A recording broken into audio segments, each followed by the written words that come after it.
Hey everybody, this is Russ from Retro Game Core. I've had the PlayStation Portal for a couple weeks now. I've been playing it quite a bit. Now, I've got some opinions about it, and I think that everybody else on the internet does as well. It seems to be the very vogue thing right now is to talk about how bad the PlayStation Portal is, and there are many reasons why that is completely justified. In this video, I'm not going to do a full review because I think there's just a lot of videos out there already, and so we're not going to focus on things like unboxing and the buttons because we already know what that's going to be like. Instead, I just want to talk about my own use cases with it and the reasons why I think it's not going to be a good fit for many people, but it might be a good fit for others. Either way, I'm hoping this will be a pretty low-key video, so let's just go ahead and kick back and get started.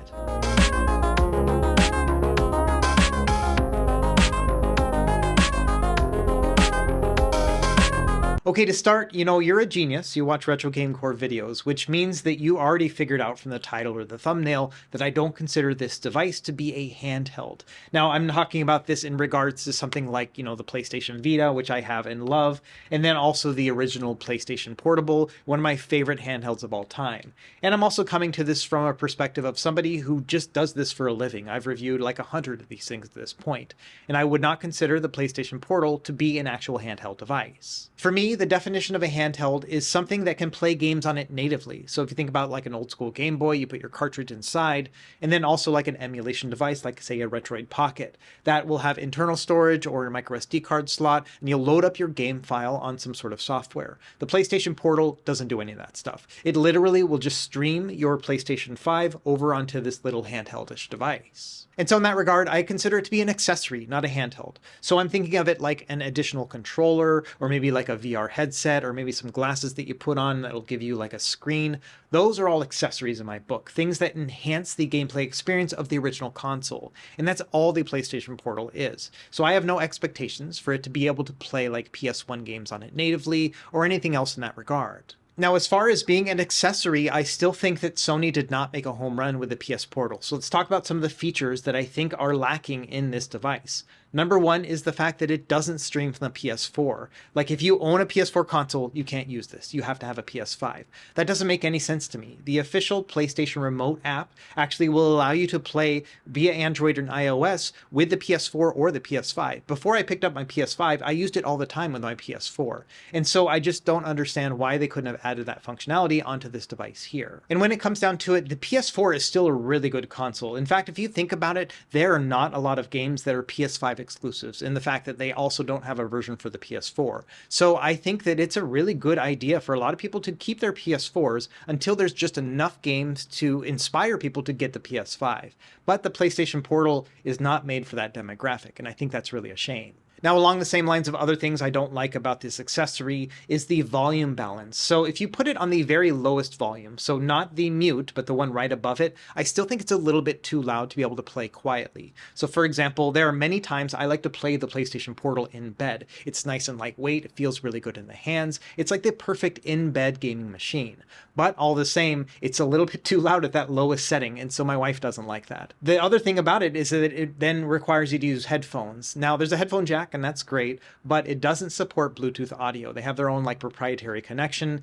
I'm not a big fan of this either. I think the cheapest headphones they have with that connection is something like $150 or $200. So you're essentially doubling the price of a pretty expensive accessory already just to be able to get wireless like audio. And so it doesn't make any sense to me.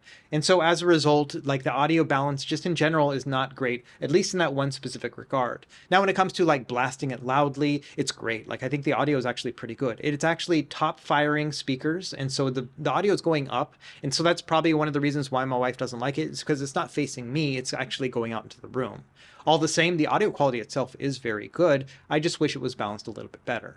Now, my final complaint about this is kind of going into that handheld device territory, but all the same, I do want to bring it up because I think it is a possibility. And that is that I wish there were other apps on here besides just streaming.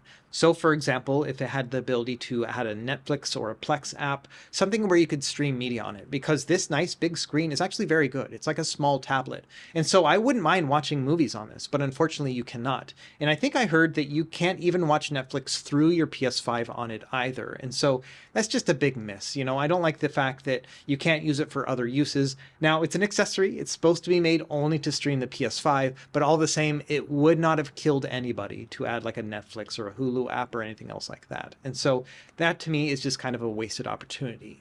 Okay, we're already really getting into the details here a little bit faster than I meant to at this point in the video, so let's take a step back and talk about what the PlayStation Portal is and what it can do. Number one, it's an accessory, like I mentioned, that is meant only to stream from your PS5. Now, you can stream in two different ways. Number one is just a local connection, so you're within the same Wi-Fi network, and you can stream it throughout your house. The other one is you can still do remote play. So for example, if you're in a different Wi-Fi area, or maybe like at Starbucks, or you're using like a phone hotspot, all of those will also connect to the internet and then connect to your PS5 as long as they're like joined up together. And so that's pretty neat, actually. I didn't think that you could actually do that. I thought it was only going to be within my own home. Now, a couple caveats with that. Number one, it's 5 gigahertz Wi-Fi, so not the fastest in the world. If you have Wi-Fi 6 or 6E set up in your home network, it's not going to be able to reach those speeds. All the same, 5 gigahertz is pretty good, and I found myself, at least, I haven't had issues when it comes to streaming. A little bit of lag when I do remote play, like outside of my home, but it's not been too bad. The way I think about it is that I would never play any sort of competitive game on this. I'm not going to be doing headshots in Call of Duty or Destiny 2, anything else like that on this little thing. Instead, I'm going to use it for single player games. You know, those are actually the games I like to play on the PS5 anyway. I typically only buy exclusive games to the console, and it's always those long story games, God of War, Uncharted, things like that. Now, the last thing I want to say when it comes to just what the PlayStation Portal is just kind of a weird quirk about this entire setup. And that is, because it's a streaming accessory, that means that the performance 100% depends on that streaming connection. And that's a really weird thing, because that means that your experience will vary depending on the person and their setup.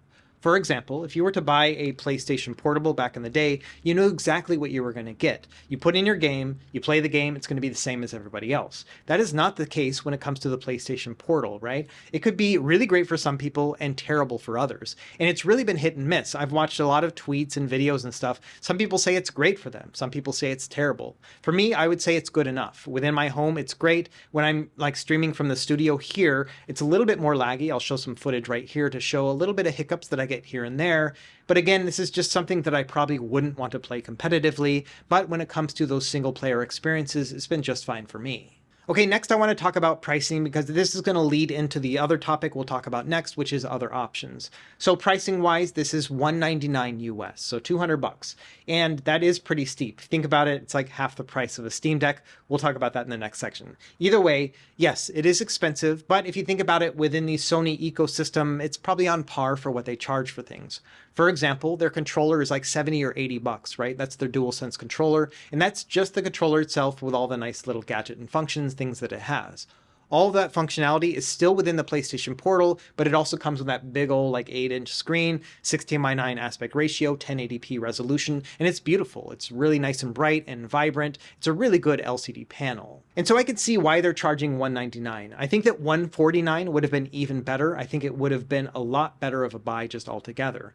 However, I think that it probably will be something that it'll drop down to, because it's probably not going to be a very popular accessory. If you think about it too, you know, they have like the DualSense Edge controller, and that's like their elite controller or whatever, and that's $199 as well. And all that really does is enhance your gameplay experience when holding it. And the fact that you have like extra buttons and whatever other nice little features that it has, all the same, you're just playing like your same PS5 games, but a little bit better. And so that's where I see that PlayStation Portal kind of fitting in as well. You're just playing the same PS5 games, but a little bit better, in the sense that you don't have to be attached to your couch or to your TV. And if someone else is going to be watching TV, but you still want to play your games, this is where that all kind of comes together. So in the end, when it comes to the price point, it makes sense within the whole Sony ecosystem, but all the same, I think $149 just would have been a smarter move. Okay, now that we've talked about the price and how that fits within the Sony ecosystem in terms of value, now let's talk about the value when it comes to just the real world, like on a global scale. So what other things could you do to play PlayStation games?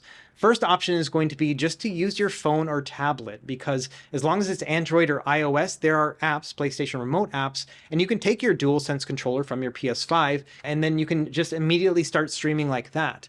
It's obviously not going to be a perfect handheld experience. You'll have to like prop it up against something. I mean, it's a very first world problem.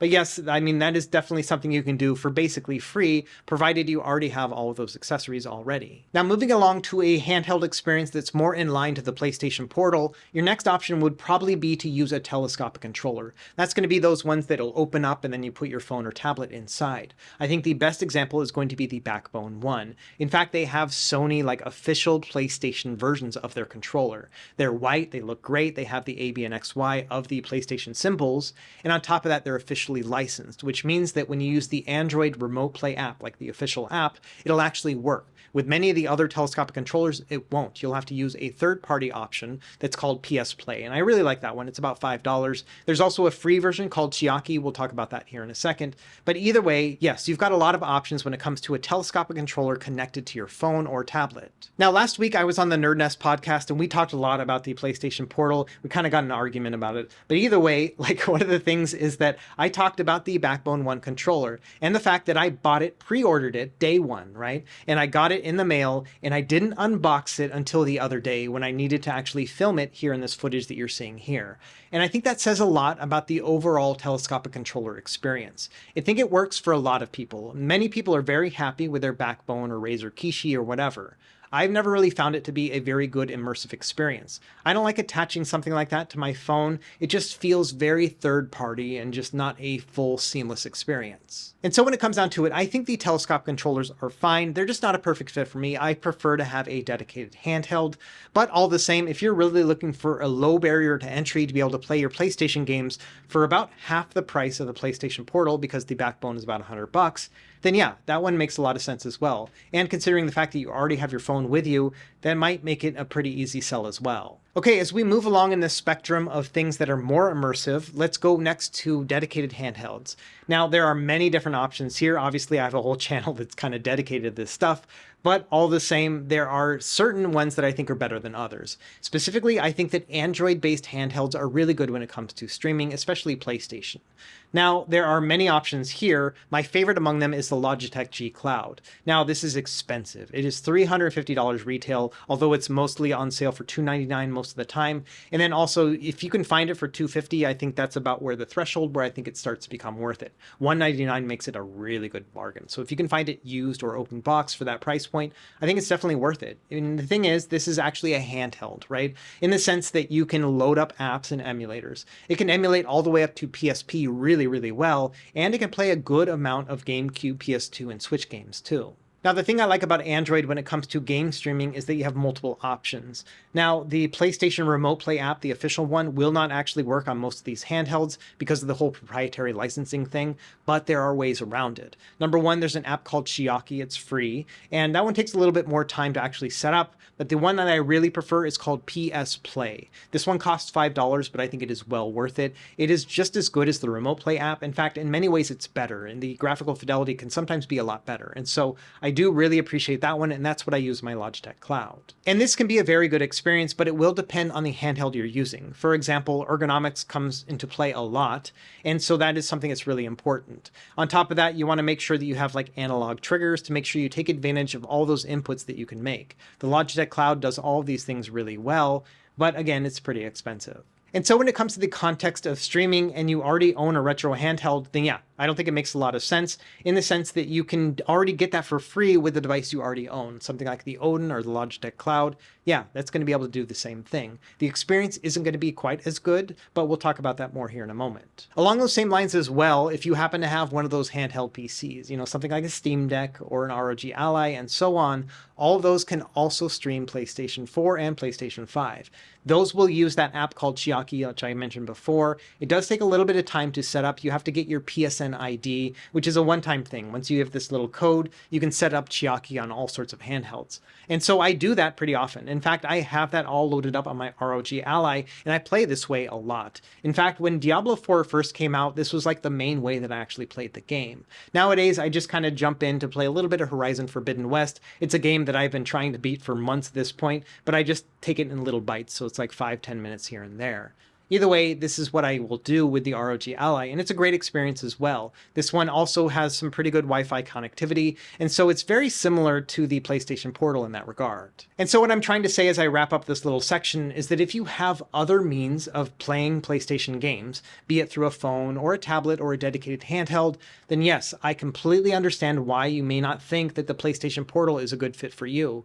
After all, if you're a subscriber of this channel and you watch my other videos, you're probably like scratching your head like, why is he even talking about this thing in the first place? He has 100 different devices that can play PlayStation games. And that actually leads me to my last section of the video, and that is why I actually like the PlayStation Portal a lot. Again, not as a handheld device. I already have a bunch of those, but as an accessory. So let's kind of talk about that next. Okay, to start, I think the number one thing that draws me to the PlayStation Portal are the controls. They are so good. Like, it is literally playing the DualSense, but with a screen attached to it. Now, you can laugh all day about the engineering mistake of just doing that and how it's kind of lazy and sloppy, but my God, like, playing DualSense on a handheld like this is so comfortable. It makes all my other handhelds look like crap in that regard. When you combine that with the fact that it's lightweight, it becomes a very, very good handheld experience. It's limited. It is very much so a one-trick pony. But all the same, the one trick that it does for me in my use case works really well. And so when I am going to bed at night, usually I'll just grab a handheld, put in a little 5-10 minutes there. It always gives me a little bit of insight that I can use in my reviews. And I have to say that for the past 2 weeks, every time I've picked up the PlayStation Portal, there are games on my PS5 that I have not touched in months, if not years, and I am playing them now. And I think that is a very good way of selling this device, in the sense that I have a backlog of PlayStation games and I never get to it. I never find the time to sit down at my couch, turn on the TV, and play. All the same, I never get inspired to the point where I want to stream a lot either. There are a few times here and there, like trying to get through Diablo 4. I did play that one a lot on my ROG Ally, but that was a very one-time use case, and it didn't last very long. I probably put about 20 hours into it, and I was done. I moved on to other things. And so this is a really big deal for me, and the fact that I really enjoy picking up the PlayStation Portal and playing it. It's just so good. If you already have a PS5 and you enjoy the DualSense controller like I do, this is it. It's the same thing, but now you have your TV right in front of your face. And so that has been a really kind of neat revelation for me. Now, another reason why I like the PlayStation Portal is because I'm not often playing in front of my television. My kids are always watching movies, or playing Nintendo Switch on it. And so I don't really get that time, and I don't want to take it away from them. And so I often will just gravitate towards playing handheld. Now, often that means I'm going to be playing Steam Deck or whatever, but all the same, I've been kind of splitting my time half and half with the PlayStation Portal. Like I mentioned, it's allowed me to get through my back catalog more than before. In fact, I'm probably playing the PS5 more right now than I ever did since buying it a couple years back. Now, finally, the third reason why I've been enjoying the PlayStation Portal is not the remote play within my house, but doing it from somewhere else. And so I've been taking this thing with me to the studio every day. It's a little bit big, but I can throw it in my backpack. I've got like a case for the Steam Deck that fits it just fine. And so what I'll do is I'll take it here, and then when I take a break, I will just play this for a little bit. Usually I'll play like some other random handheld, like a Super Nintendo game, but for the past couple weeks, I've been doing this instead. Now, part of this definitely is the novelty of it. So for example, I'm not sure if I'll be doing this a few years from now, but all the same, I'm really getting a kick out of the idea that I go to like the studio, which is, 10-15 minutes from my house, and then I can log into my PlayStation 5 at home from here. I always think about the fact that like the dog is like, oh, how did the PS5 just turn on, right? Like that kind of makes me laugh thinking about it. But it's just kind of neat to be able to log in, play a little bit, and then log off, and it turns my PS5 off remotely. We're definitely living in the 21st century in that regard. And again, this is not a new idea. I was doing this with my iPad on my PS4 5 years ago. Like this is not something that's brand new, but having a dedicated thing made by Sony that feels like a Sony product just kind of elevates it a little bit more. Okay, I'm going to start wrapping up things here because I'm not sure how much more I can talk about an accessory, but all the same, I want to close out with a little story. And I think this will illustrate why the PS Portal is important for me, and depending on how this resonates with you, it may be good or bad depending on that experience. So we're going to go back in time about 5 or 6 years ago. Our family was living on the mainland. We were living in Virginia at the time, and we didn't have a lot of living space. We were in really cramped kind of quarters. We didn't have a place to put our TV. I actually put it in my son's room just because I needed a place to stuff it. Now, I hooked up all my consoles to it, but all the same, I never really had access to actually play it. I was also on travel a lot. Either way, that was when I figured out that I could play remote play. I didn't know anything about that beforehand. I was a very casual console gamer before the whole Retro Game Core thing. And the thing is, I really loved the PS4 catalog at the time. There were just so many games and not enough time to play it, and I wanted to play a lot of those games. And so remote play worked out really well for me. I had an iPad, I used my DualShock controller, I connected it to it, and I played through games that way. In particular, I remember playing through an entire game that way called Detroit Become Human. This is a game made by David Cage and the rest of his development team. They are known for making very cinematic games like Heavy Rain, and I really enjoyed that game. Again, it's a very single player experience, so not very action oriented, but it's a perfect fit when it comes to remote play. And so if you've never played that game, I would highly recommend it. It's available on PC as well. Now, when I look back at that time, I look at it pretty fondly. Like, that was a time where I was able to play PlayStation 4, even though I was in circumstances that wouldn't have otherwise warranted it. And so I do really like that. And the PlayStation Portal to me is just an elevated experience in that regard. Because you have those controls, it's very lightweight, and it has a really nice screen, it does bring me back to that time. And so I do get those little warm, fuzzy feelings when I'm using the PlayStation Portal. Some of that is nostalgia, but all the same, it's still a very good experience. And like I mentioned, I've been playing more PS5 games now than ever before. So when it really comes down to it, it's going to depend on your own use case. If you have access to your television, you got a nice comfy couch, you got a little beer fridge or whatever, then play that way. That sounds amazing. I don't really have that kind of setup. My kids are always watching TV, or I'm off doing other things other places. And so as a result, I never really get the opportunity to sit down and play PS5, at least not as conveniently as when I can access a handheld. And the PlayStation Portal for me is a great fit. Yes, I could still do this stuff on my ROG Ally or my Steam Deck or whatever, but the PlayStation Portal is just that much more immersive to the point where it gets over that barrier where I actually want to do it.